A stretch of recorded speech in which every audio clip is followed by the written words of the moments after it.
దర్శకుడు తేజ 10 ఏళ్ల తర్వాత నిద్రలేచాడట. చాలా కాలం నుండి ఒక మంచి హిట్ లేని తేజ ఇప్పుడు హోరాహోరీ అనే సినిమాతో ప్రేక్షకుల ముందుకొస్తున్నాడు. అయితే ఈ సినిమా ఆడియో వేడుకల్లో తేజ తెలుగు సినిమా గురించి సంచలన కామెంట్స్ చేశాడు. తనకు గత 10 ఏళ్ల నుండి తెలుగు సినిమాల్లో 2 కథలు కనిపిస్తున్నాయని, దర్శకులంతా ఆ 2 కథలనే అటూ ఇటూగా మార్చి సినిమాల్ని తెరకెక్కించి విజయాల్ని సాధిస్తున్నారని ఈ దర్శకుడు కామెంట్స్ చేశాడు.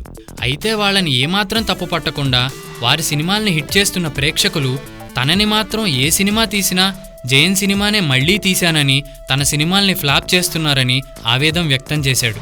అయితే తేజ మాటల్లో తనకి ఫ్లాప్స్ వస్తున్నాయనే బాధ కన్నా మిగతా వారు హిట్స్ కొడుతున్నారన్న ఆవేదనే ఎక్కువగా కనిపిస్తున్నాయి. ఆ ఫ్రస్ట్రేషన్లోనే తేజ బాలయ్య బాబు, ప్రభాస్ వంటి హీరోలతో పాటు కోనా వెంకట్, శ్రీను వైట్ల, బ్రహ్మానందం లాంటి వారి సినిమాలపై ప్రత్యేకంగా తన అక్కస్సును తెలియజేశాడు. ఈ 10 ఏళ్ల కాలంలో తెలుగులో బాబుల సినిమాలు, అమాయకపు కమెడియన్ని బేస్ చేసుకుని తెరకెక్కే సినిమాలు మాత్రమే వచ్చాయన్న తేజ మాటలు పరిశ్రమలో చాలామంది కోపం తెప్పిస్తున్నాయని తెలుస్తోంది.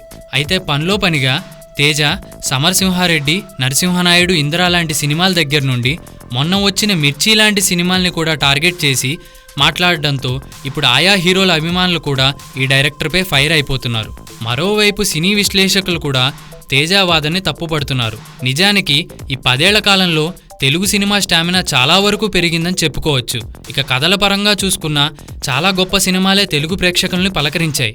ఇక బాహుబలి లాంటి సినిమాలైతే తెలుగు సినిమా స్టామినాని నలుదిశలకి వ్యాపింపచేసింది. ఇలా తెలుగు సినిమా ఎదుగుతున్న సమయంలో సొంత పరిశ్రమ వారే ఇలా తలా తోకాలేని మాటలు మాట్లాడడం నిజంగా విచారకరం.